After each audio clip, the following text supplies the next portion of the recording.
Well, hello, General Hospital Daily Recap fans. Today's daily recap is for Friday, November the 11th, 2022.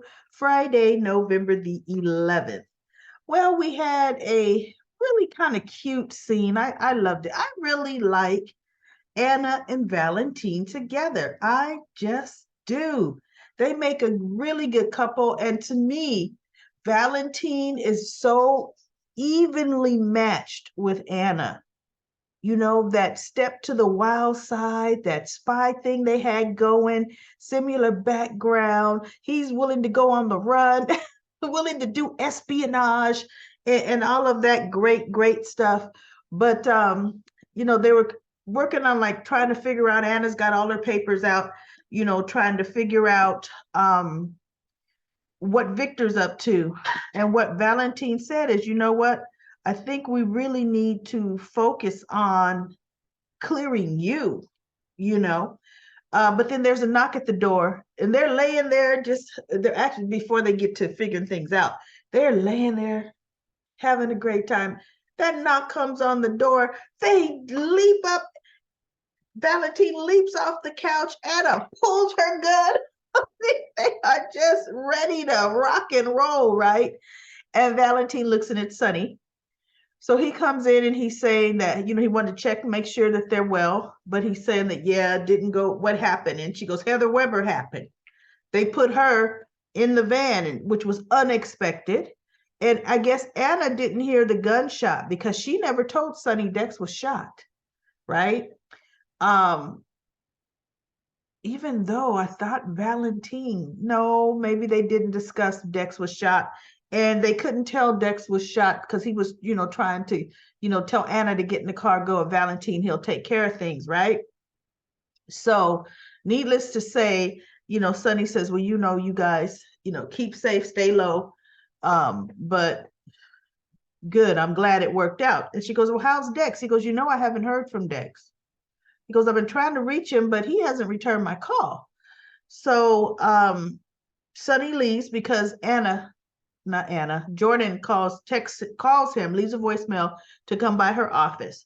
So in Jordan's office, some Fed person shows up, and I'm thinking, here's yet another person on Victor's payroll, but could or could not be. Anna Devane is a high profile case, and any apprehension or of her would be a big collar for somebody, and he wants to make a name for himself. But get this, the mayor's office called them in, and she goes, no, I know the mayor's office didn't. Mayor Collins would not have. Well, Mayor Collins is not here. Deputy Mayor so-and-so did. See, it's that kind of stuff. It's that kind of stuff that Laura needs to be told about. Jordan does not know Laura's back yet. Laura should have made it. Jordan should know Laura's back because Robert Scorpio knows Laura's back. Bottom line, but the way they were talking, Jordan didn't know that Laura's back, right? So my whole thing is, people forget that Laura has a cell phone because her deputy mayor cannot override her at all. Laura needs to be told what the deputy mayor did, and Laura needs to clean up shop. You don't do stuff like that without my approval, period. So anyway, I was like, oh my goodness, they're letting that chick get away with a whole lot, right? So Jordan ends up having to, because he had all the proper paperwork, sharing the information she does know that she was going to share with him, and Sonny happens to walk in. He knocked and walked in. The FBI Fed just burst into her office, and she's like, you know what? Let me tell you something. I don't care what office you're from. Don't you ever burst into my office without knocking first and me letting you know to come in, So anyway, Sonny knocks and she goes, come in, and he comes in, and the Fed is like, well, Sonny Corinthos, you're saving me a trip. And Sonny looks at him and says, do I know you? You sure know me. Do I know you? And he goes, Federal Agent XYZ. And so Sonny says, okay, do I need my lawyer present? And he goes, this is just a friendly conversation. Sonny's like, there is never a friendly conversation between the feds and anybody. So pretty much, of course, Sonny wasn't going to answer any of his questions. He goes, I hear you're close friends with Anna Devane. Sonny says, and, you know, well, we're trying to find, you know, he goes through his whole posturing the Fed guy, and Sonny's just looking like, I'm not telling you nothing. And then he gives him his cards. If you think of anything, here's my card. So Jordan shows him out the office. As she's shutting the door, Sonny's tearing up the cards, you know, and they're talking about Anna, you know, and she doesn't ask too many questions because she doesn't want to know the whole details. She really, really doesn't, right? Sonny said, well, the only thing I'm going to tell you is Anna's safe. She is safe. But Sonny told Anna and Valentin, okay, this is the last contact we're going to have with each other. You know, he knows how when you're on the run, you're on the run. Okay. So he says, she goes, well, you know, I can't break the law for Anna. He goes, oh, I know that. He says, but Anna's better off on her own than in Pentonville. In Pentonville, this Victor has all access to her, and so do others. She's better on her own to clear herself. And Jordan agreed. I mean, she's not saying, no, if you know anything, tell me. No, she's like, she knows. She knows Victor has his hand in a whole lot of things, right? So Anna convinces Valentin that he has to leave. She said, Valentin, I need to be on my own to do this. Victor doesn't need to know we're together. Valentin says, Victor, if he hasn't gotten a hold of me, he's probably figured it out. He goes, yeah, but a lot of time has not passed. You know, go back to Port Charles. You need to protect your daughter. What if Victor tries to get a hold of her again now that you're gone? And that's exactly what I was thinking, right? And he goes, she's safe with Laura. And in my mind, I'm thinking, since when? Laura's not even safe with Laura. Gee, no. You better get there and protect your child, right? So reluctantly, they have a little emotional goodbye. And they kiss each other. Valentin gives him the Cassadine ring. He says, you know, every time I've tried to get rid of this ring, it always seems to find me. It always returns to me. He goes, I'm going to give it to you so that it'll return its way back to me. That was cute. That was so cute the way he said that. I really like that. So he leaves, okay. And then we have Austin. Austin notices, he hears coins dropping to the ground, and Britt, you know, saying, "Don't." She didn't say that word, but you know, close enough. And her hands are shaking, and he goes, "Oh, allow me." So he picks up the coin, puts it in the machine, asks her what does she want. And she says, I think club soda or ginger ale, whatever she wanted.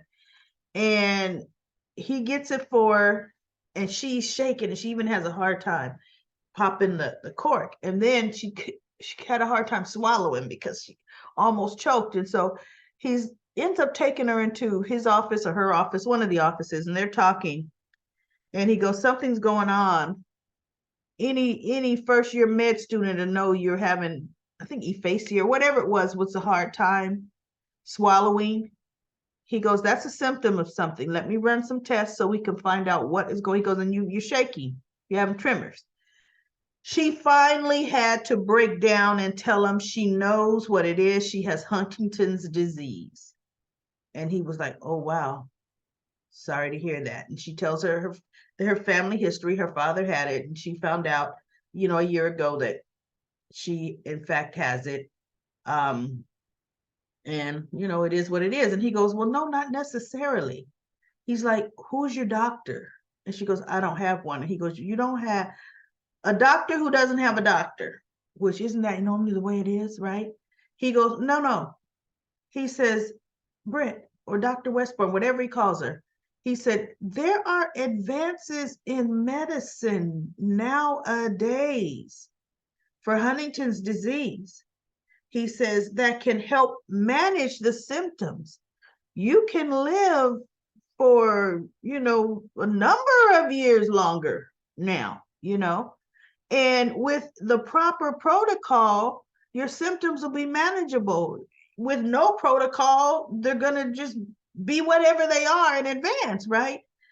So she really appreciated talking to him, and he was saying she told who knew, only her mother and Scott. But somebody else knows. Who else knows? Somebody else knows about Britt. Was it Victor Cassadine? Yes, Victor. That's how he was trying to use it with old Britt, right? So he says, let the people who love you support you. And they said James and little James, which was Nathan's son, and Peter's son, neither of them have the markers, which is interesting. When did they get tested? I don't remember them, but Britt is Britt is a pediatrician, so she probably did tell Maxie the importance. Or she's not a pediatrician, she's an OBGYN, but she probably told Maxie the importance of getting them tested, just so they know what they're up against. And I'm sure that's how that went. And he says, if they had the markers, wouldn't you be there to support them? She goes, of course I would. He says, the people that love you are going to support you. And that kind of hit home with her. Like, wow, because Maxie doesn't know, about it. So that was a good talk. I mean, to me, I'm sorry, I think the chemistry between Austin and Britt is so much better than the chemistry between Austin and Maxie. I thought that all along, because months ago, probably six months ago, when Austin not first came along, because he was mysterious, but when he really started working at the hospital more, he and Britt would talk more. I always thought they were going to steer the relationship with those two. Much better match, right? So anyway, well, that's just how I feel. If anybody else feels that, put that in the comments. That'd be some great comments. So then we have Laura. She goes to Pentonville to see Spencer. And now Pentonville is maximum security, right? Pentonville. And remember, every time somebody went to visit people in Pentonville, they had to talk on the phone with glass, right? But no, Pentonville is regular Hugsville now. I mean, Contactville, huh? You could just kiss, hug, anything else there in Pentonville now. So they had a good conversation, and she was saying, how are you? You're looking a little thin. He goes, I think it's the clothes. And so, he was just really happy. He smiled and he says, thank you, grandmother, for coming to visit me. He was really happy. And he goes, I'm sorry I disappointed you. And she said, no, for what you did for Trina, she goes, for what you did, I am truly proud of you. And he was like, that meant so much to him, to hear his grandmother say he was proud. She was proud of him. And so she's like, are you okay in here? He goes, I'm fine. And he goes, my uncles are looking after me. And she didn't catch what he said. She did not catch what he said at all. She goes, yeah, he goes, Uncle Martin. She goes, I hear your Uncle Martin, or Uncle Martin tried to get me a deal, but I wouldn't take it. Or she may have said it, but you wouldn't take it. He goes, yeah, no. She goes, but Spencer, the person that helped you, they deserve to accept the consequences too, And he says, yeah, but you know what? I chose to do it this way. So she's like, okay. So they never got back to other uncles helping him, right? Uncle Victor is allegedly helping him, but isn't it funny? Victor sure has enough contacts in Pentonville to eliminate Anna when she gets there. But Victor's contacts aren't keeping his great nephew, safe enough now, aren't they? No, neither are Sonny's. It's Cyrus that's doing the most protecting in there. So Laura and Spencer's visit is up. and she has to leave. Oh, look, everybody, I'm wearing a different color shirt. This is okay. We're going to mark this down.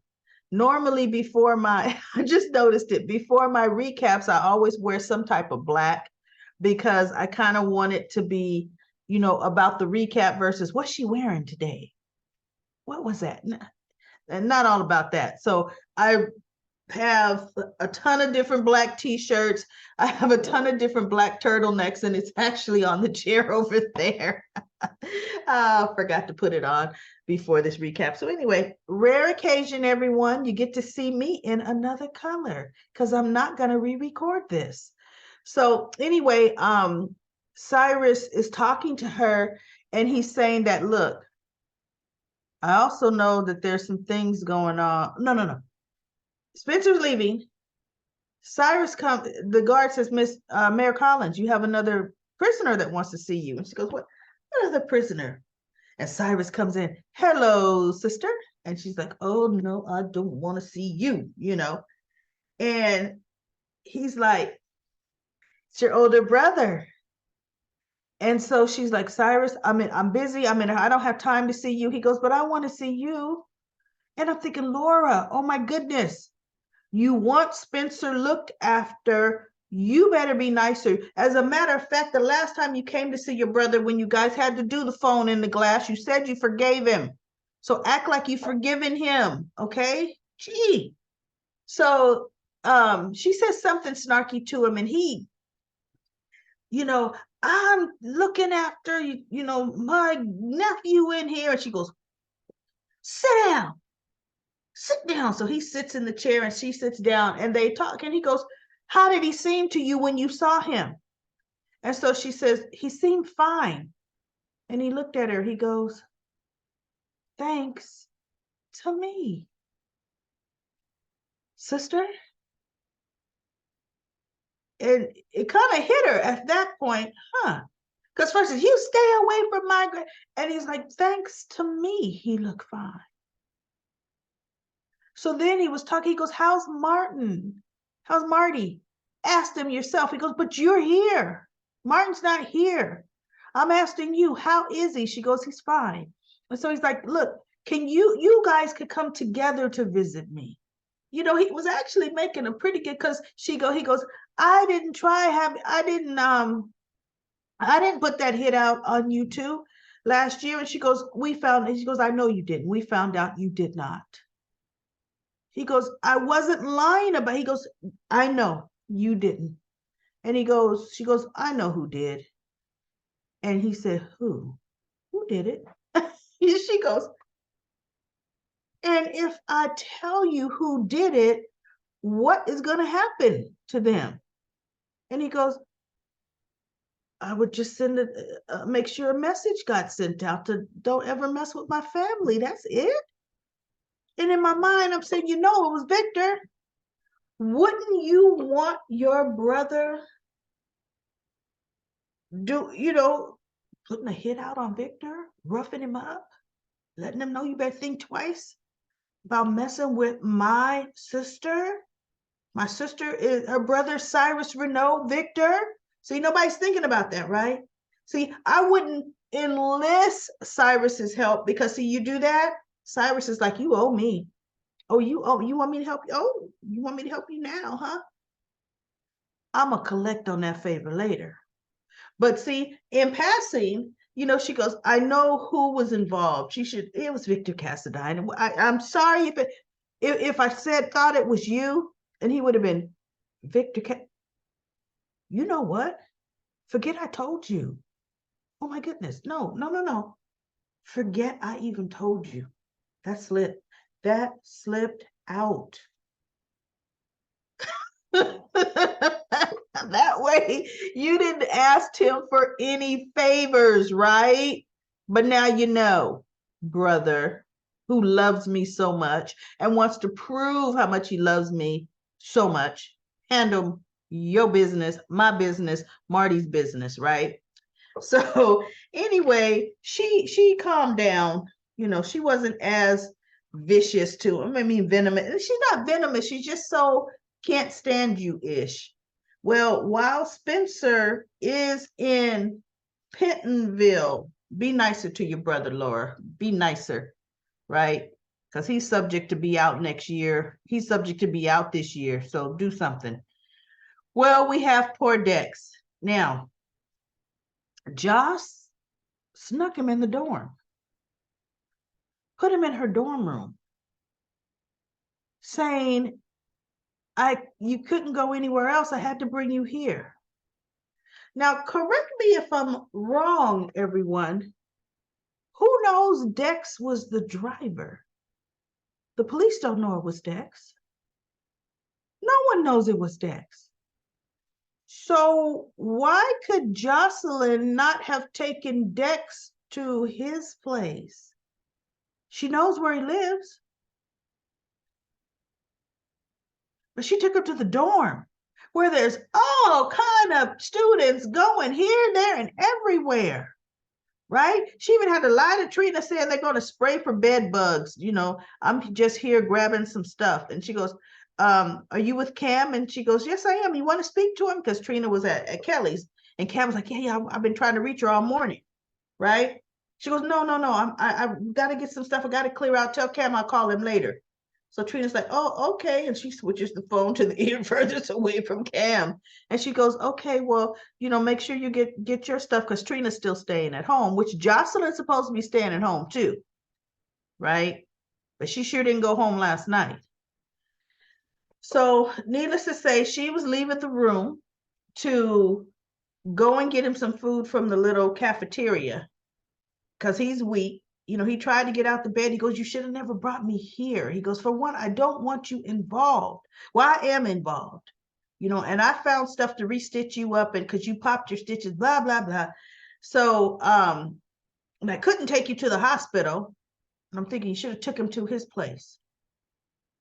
So then he goes, well, can you hand me my phone? She goes, why? So you could call Sonny? He goes, so I can call to make sure I can get out of here.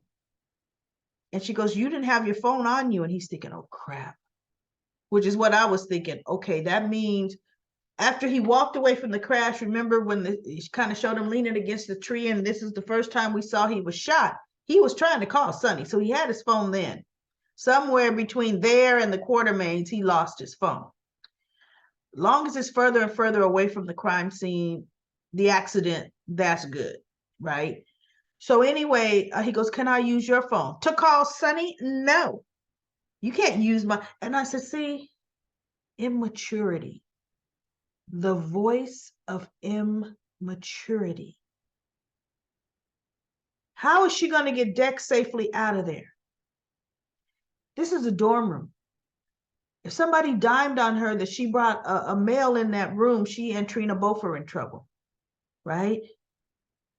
But no, I cannot allow you to call Sonny with my phone, but let her find the need to call Sonny for something. She'll pick up her phone faster than fast saying, Sonny, this is Jocelyn, and blah, blah, blah. But for Dex, no. And she knows he doesn't have access to another phone. What kind of... Jocelyn is a teenager. She is still 19 and she's acting all of 19 with horrible decision making. Sonny would have had Dex picked up and proper medical care given to him. Because one thing, and this was in comment corner too, when you get shot, even though the bullet didn't lodge in him, infection is going to start to happen. And guess what? In the scenes, at the end, Jocelyn's going out to get something to eat. And that creepy guy that was trying to actually sleep with Jocelyn there after the sex tape came, he's actually kind of cute. And they're showing him again. And I'm thinking, okay, are we getting ready to bring Emma Drake back? We're getting ready to bring some team back that this kid is going to now be in the inner circle, right? But anyway, he's talking about, we have bed bugs? And she goes, it's a rumor. Check your stuff. And he goes, can you show me what to look for? And she looked at him and she goes, check the internet. They'll show you what they look like. Well, and I'm thinking, good answer, Jocelyn. Good answer. Check the internet. Why should I come show you? you know, or let you in my room. No, no, right? So now we have the RA or TA on the floor, whatever they're called, knocking on Jocelyn's doors. Jocelyn, are you in there? Jocelyn Jax, are you in there? I need to speak to you, blah, blah, blah. And Dex is in on that bed, just sweating like a feverish pig, sweating, sweating. See, infection is starting to happen, right? Oh, he'll be really ready to pass out. And then what would she do? Pick up her phone and call Sonny then? Yeah, Jocelyn. Mm. So anyway, that was it for General Hospital today. Pretty good day. Excellent. Yeah, it kind of moved. It was interesting enough. It kept my attention. So I was really, really happy with the episode of General Hospital. Now, Comic Corner. Here's what I'm getting ready to do. Comic Corner, excuse me, has 41 comments. So this time, I am going to just have everybody read everybody's comments because tomorrow I don't have enough time. I've got family commitments tomorrow to do a special comment corner episode. But I love the back and forth, you know, with the comments, great comments. But yeah, 41 is just a little too long for me to try to dive in tonight. You know, the comment corner will be way longer than the actual overview or recap tonight. Okay. So anyway, thank you everyone. I love all the input. But yeah, everybody just check out Comment Corner. Great comments on yesterday's episode. So thank you for so much for that. I will be back on Monday with another daily recap of General Hospital.